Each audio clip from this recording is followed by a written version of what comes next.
उत्तम कर्म करते हुए एक पल का जीवन भी श्रेष्ठ है, परंतु दोनों लोकों लोक परलोक में दुष्कर्म करते हुए कल्प भर के जीवन हजारों वर्षों का जीना भी श्रेष्ठ नहीं है।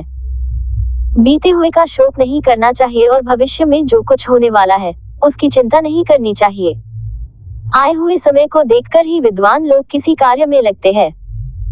उत्तम स्वभाव से ही देवता, सज्जन और पिता संतुष्ट होते हैं।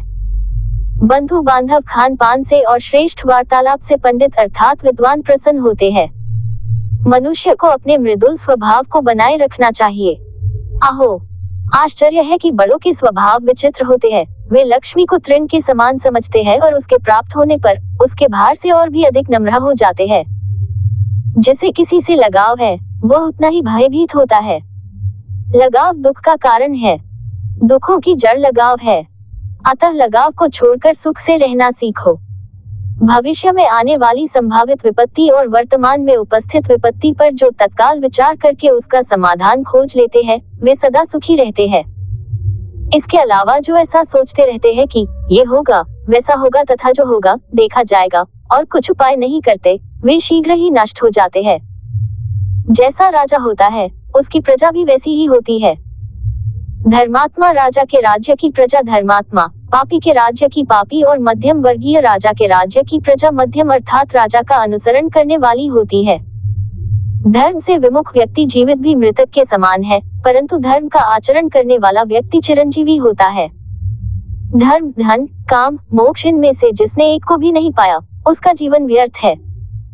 नीच मनुष्य दूसरों की यशस्वी अग्नि की तेजी से जलते हैं और उस स्थान पर, उस यश को पाने के स्थान पर न पहुंचने के कारण उनकी निंदा करते हैं। मन को विषयहीन अर्थात माया मोह से मुक्त करके ही मोक्ष की प्राप्ति हो सकती है, क्योंकि मन में विषय वासनाओं के आवागमन के कारण ही मनुष्य माया मोह के जाल में आसक्त रहता है। अतः मोक्ष, जीवन मरण से छुटकारा पाने के लिए मन का विकाररहित होना आवश्यक है। परम तत्वज्ञान प्राप्त होने पर जब मनुष्य देह के अभिमान को छोड़ देता है, अर्थात जब उसे आत्मा परमात्मा की नित्यता और शरीर की क्षणभंगुरता का ज्ञान हो जाता है तो वह इस शरीर के मोह को छोड़ देता है। तदुपरांत उसका मन जहाँ जहाँ भी जाता है वहाँ वहाँ उसे सिद्ध पुरुषों की समाधियों की अनुभूति होती है। मन की इच्छा के अनुसार सारे सुख किसको मिलते हैं? किसी को नहीं मिलते। इससे ये सिद्ध होता है कि दैव के ही बस में सब कुछ है। अतः संतोष का ही आश्रय लेना चाहिए। संतोष सबसे बड़ा धन है। सुख और दुख में उसे समरस रहना चाहिए। कहा भी है, जाहि विधि राखे राम ताहि विध रहिए। Single quote. जैसे हजारों गायों के मध्य भी बछड़ा अपनी ही माता के पास आता है, उसी प्रकार किए गए कर्मकर्ता के पीछे पीछे जाते हैं। अव्यवस्थित कार्य करने वाले को न तो समाज में और न वन में सुख प्राप्त होता है, क्योंकि समाज में लोग उसे भला बुरा कहकर जलते हैं और निर्जन वन में अकेला होने के कारण वह दुखी होता है। जिस प्रकार फावड़े अथवा कुदाल से खोदकर व्यक्ति धरती के नीचे से जल प्राप्त कर लेता है, उसी प्रकार एक शिष्य गुरु की मन से सेवा करके विद्या प्राप्त कर लेता है।